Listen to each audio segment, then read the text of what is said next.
BFM Business, BFM Crypto, le club.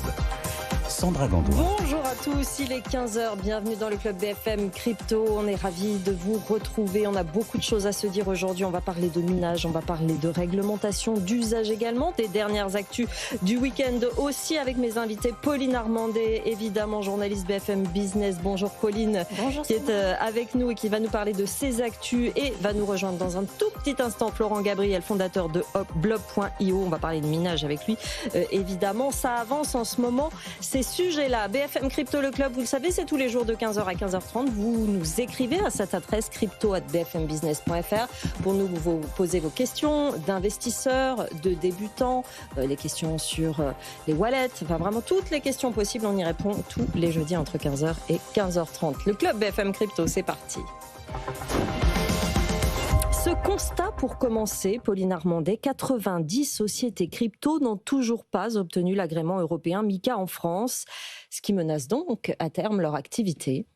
Alors effectivement, en fait, en gros, il leur reste jusqu'à fin juin, donc à peu près 6 mois pour obtenir cet agrément européen.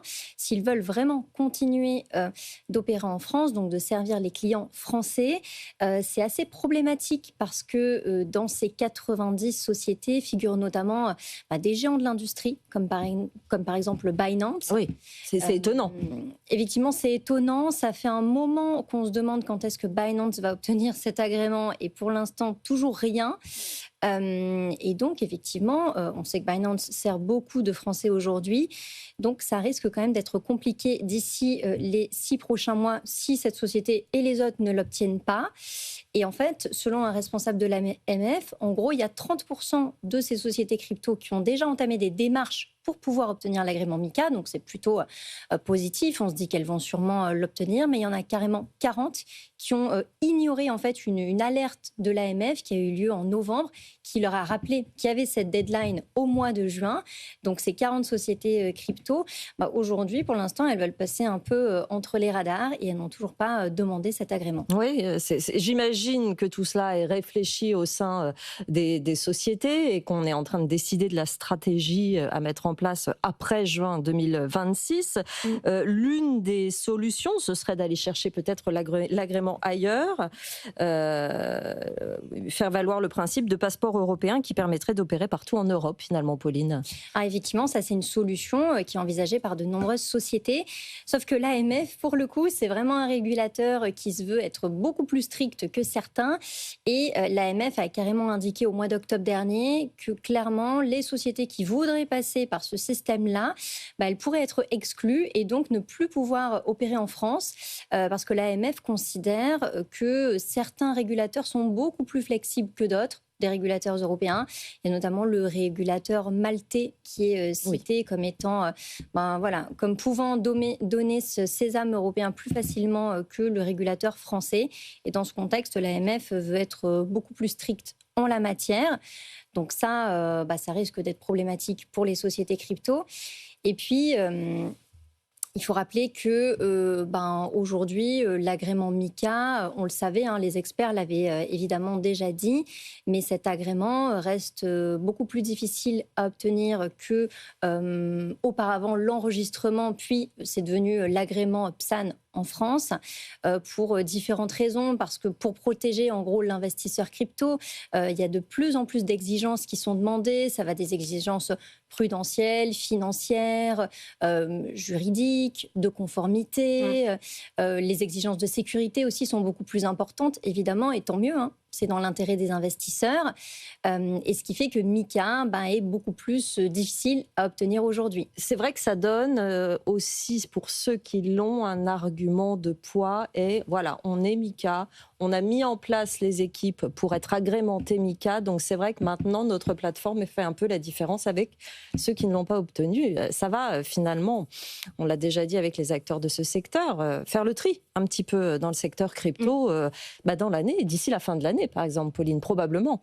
Alors clairement, ça fait le tri. On le voit déjà aujourd'hui, il y a à peu près plus de 70 plateformes, en tout cas sociétés crypto, qui ont obtenu MiCA, parmi lesquels soit des sociétés crypto du type Bitstack, qui sont très innovantes en la matière. Donc, elles ont obtenu cet agrément. Et puis, il y a aussi beaucoup de sociétés un peu plus, on va dire, traditionnelles qui ont réussi à l'obtenir, comme par exemple la filiale du Crédit Agricole KCIS, qui effectivement se démarque aussi en la matière.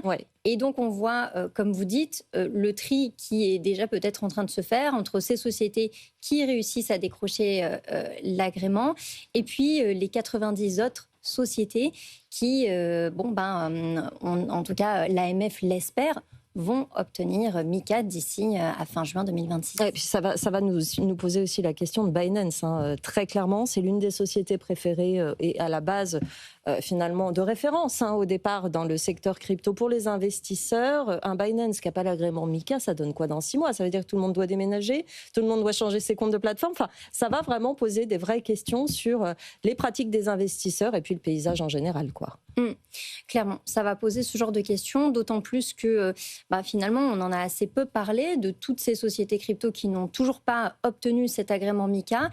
Et pour un géant comme Binance qui sert des dizaines de milliers de Français aujourd'hui, se demander vers où peuvent migrer leurs comptes, c'est vrai que le sujet est assez problématique. Et Florent Gabriel nous a rejoint. Bonjour Florent. Bonjour, vous allez bien? Ravi de vous avoir sur le plateau, fondateur de Blob.io. On va parler évidemment en longueur de minage. Il y a beaucoup de choses qui se débloquent en ce moment, mais je voulais vous faire réagir sur le sujet de Pauline, le fait qu'il y a un grand nombre de sociétés crypto qui n'ont toujours pas obtenu cet agrément MiCA en France. Ça va avoir des conséquences sur le paysage, ça va avoir peut-être des conséquences même sur les décisions des investisseurs, et ça, dans moins de 6 mois.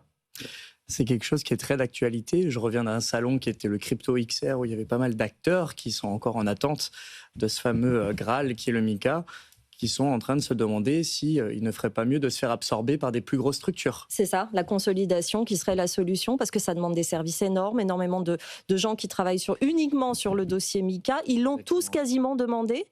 Non, il y en a qui ne l'ont pas encore demandé. Il y en a qui ne l'ont pas demandé. Il y en a qui ont reçu des accords de principe. Ouais. Donc pour eux, on va dire que ça devrait aller.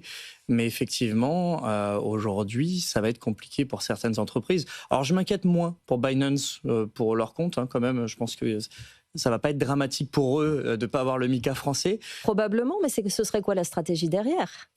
Ça, c'est une bonne question. Ouais. Je m'inquiète moins pour Binance. Binance avait quand même affiché des grandes banderoles sur le palais Brognard sans avoir de PSAN ni rien à l'époque. Donc, je ne pense pas que Binance, ça va leur faire grand-chose de ne pas avoir le MiCA à date. Par contre, pour des structures françaises, ça va être beaucoup plus compliqué. Ouais. Comment vont faire ces structures françaises pour tenir ? Ce sont des très petites entreprises pour la plupart. C'est des frais énormes annuels, de frais de compliance, de mise en conformité. On verra le mois de juin. C'est le mois de juin. Ouais, c'est juin 2026, exactement. Mais en tout cas, c'est une année où notre secteur en Europe va énormément bouger. Je pense qu'il va y avoir pas mal de fusions. Ouais, de fusion, d'acquisition, effectivement, et on va récupérer une technologie par là, un savoir-faire par un autre côté. C'est vrai que ce sera intéressant à regarder. On va continuer, on va parler d'usage à présent, parce que ça, on l'a appris la semaine dernière, ce magasin Carrefour d'Arcachon, Pauline, qui offre 20% de remise aux clients qui payent en Bitcoin. C'est une stratégie de son dirigeant qu'on a marre de voir la monnaie se dévaluer. En réalité, c'est ça qui se passe. Oui, effectivement, c'est ce qu'il a notamment déclaré dans une vidéo sur TikTok, et donc qui a fait beaucoup réagir, et c'est ce qui a permis de savoir que ce magasin proposait donc cette ristourne à ses clients. En fait, c'est vrai que ce Carrefour, il proposait déjà le paiement en Bitcoin depuis plus d'1 an, mais vraiment là, il s'est dit, on passe à la vitesse supérieure et on propose ces 20% de remise aux personnes qui utilisent le Bitcoin pour payer. Il va aussi beaucoup plus loin dans le sens où au départ, parce qu'aujourd'hui, il y a quand même pas mal de commerces en France qui acceptent les paiements en crypto en passant par une solution qui s'appelle Lidzi, qui permet en fait aux clients, en scannant en gros un QR code, de convertir leur crypto en euros et donc de pouvoir payer normalement à la caisse. Et là, ce magasin Carrefour est passé de la solution Lidzi en utilisant notamment le Lightning Network, Donc encore une fois, il va beaucoup plus loin parce que là, ça permet vraiment de réaliser des micro-paiements en Bitcoin directement en fait sur la blockchain.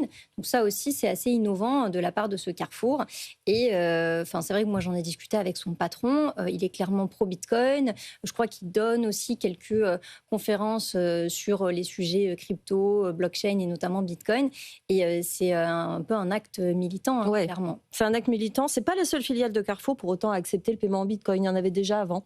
Effectivement, il y en a plus de 8 aujourd'hui en France, des filiales Carrefour qui acceptent les paiements Bitcoin, dont 5 qui sont situés en Normandie. Donc on se demande si c'est pas une tendance régionale. Ouais. Et ce qui fait que j'ai aussi posé la question au groupe, un porte-parole du groupe Carrefour, savoir si cette tendance allait se généraliser.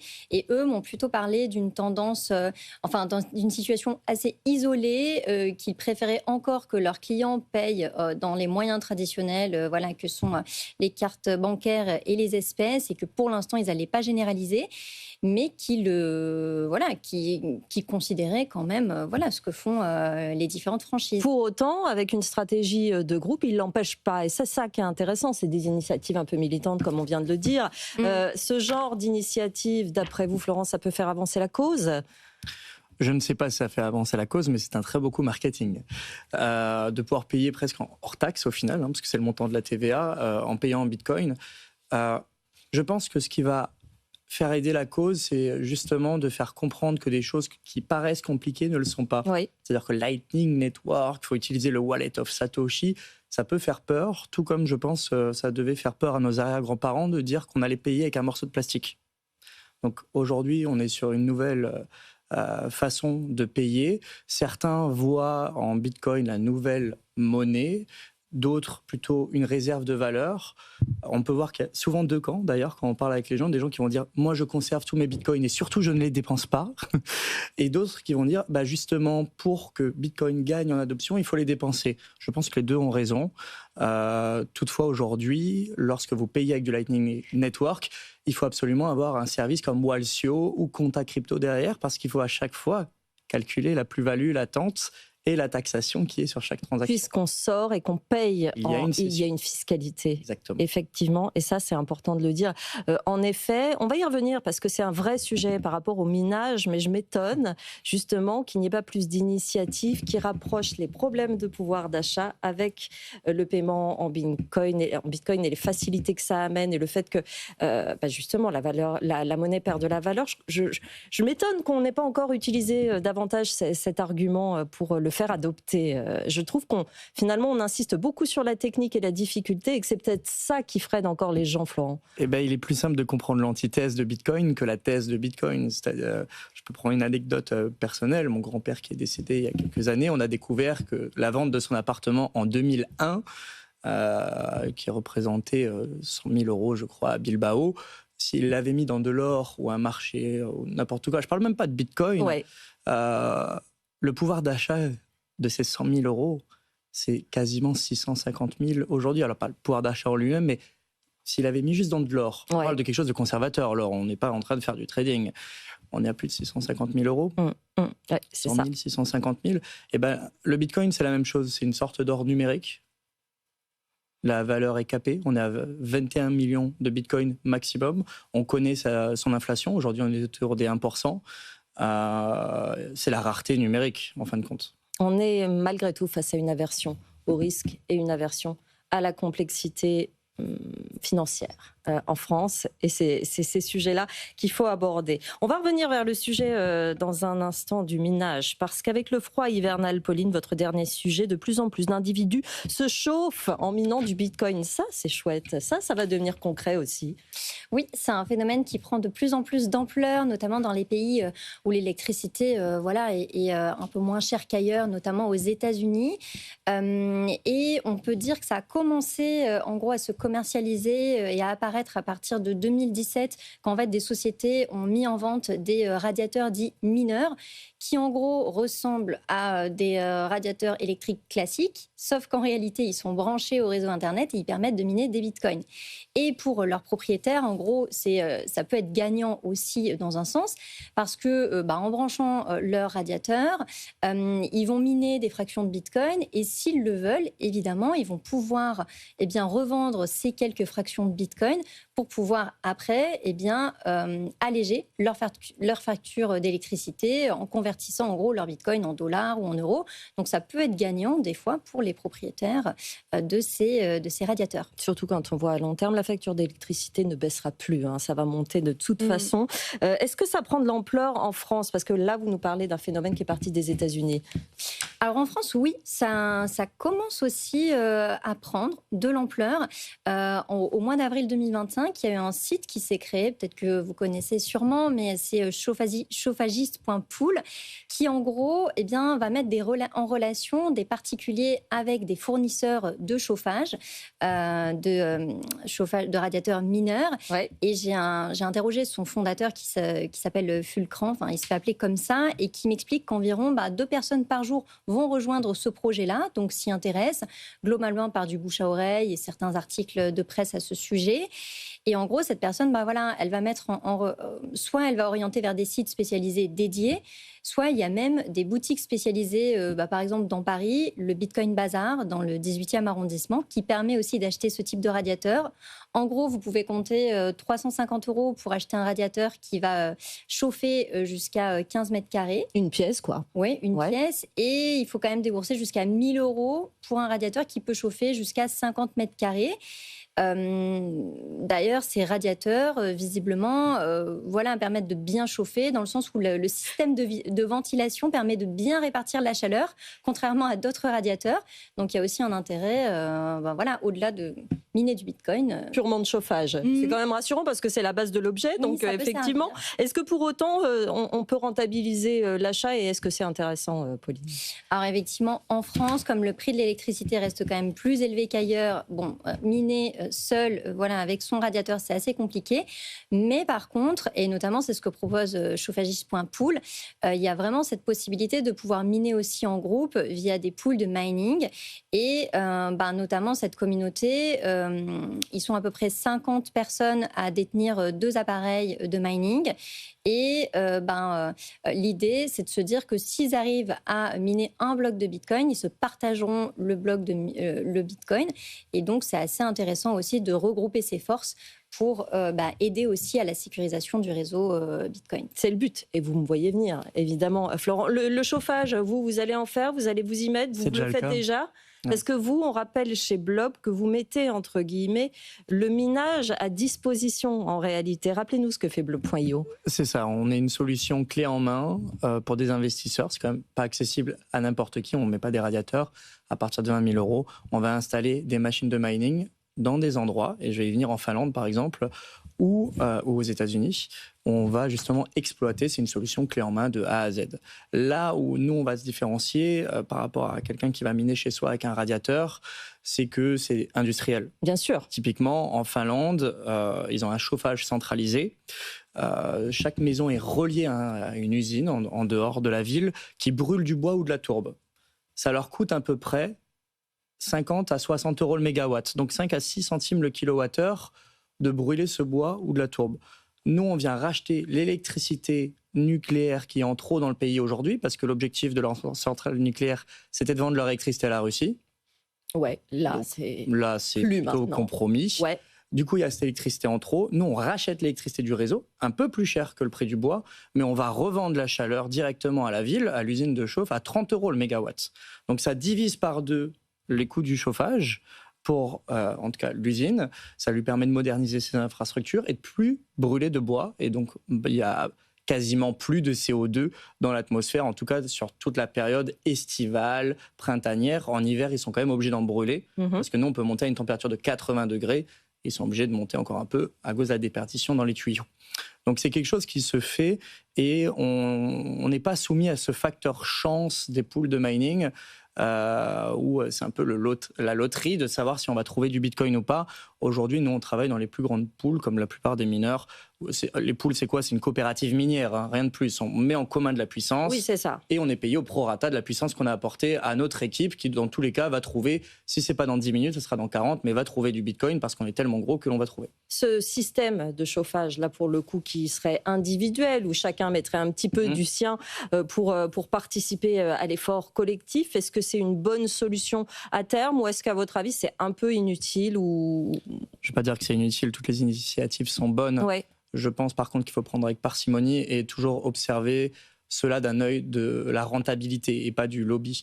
Il faut pas que ça soit... Il faut faire ses calculs. Ça peut être technique, c'est-à-dire, si on a envie d'apprendre, c'est super, mais question de rentabilité, quelqu'un qui a déjà une pompe à chaleur chez lui, ça sera beaucoup plus rentable que d'acheter un mineur et d'avoir un cashback. Alors ça dépend le prix du Bitcoin, bien sûr, mais si vous êtes dans une pool qui est au facteur chance...